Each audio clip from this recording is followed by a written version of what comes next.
To get and use iCloud on Android, you need to follow a series of steps. First, you have to create an Apple ID if you do not already have one. This is essential as it gives you access to all Apple services, including iCloud. Next, you need to go to the iCloud website and sign in with your Apple ID.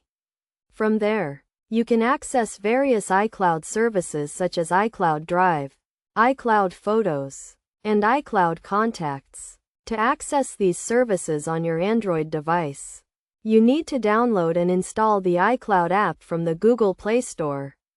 Once installed, you can sign in with your Apple ID and access your iCloud data.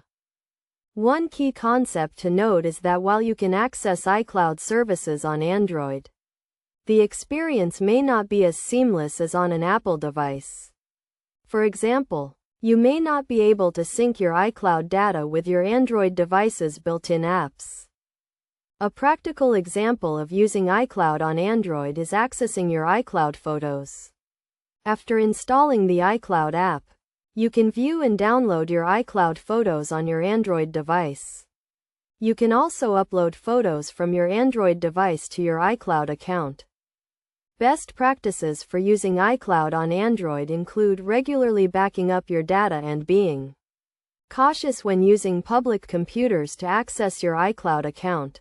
It is also important to use a strong password and enable two-factor authentication to secure your Apple ID. In addition, you can use the iCloud app to access other iCloud services such as iCloud Mail and iCloud Calendar.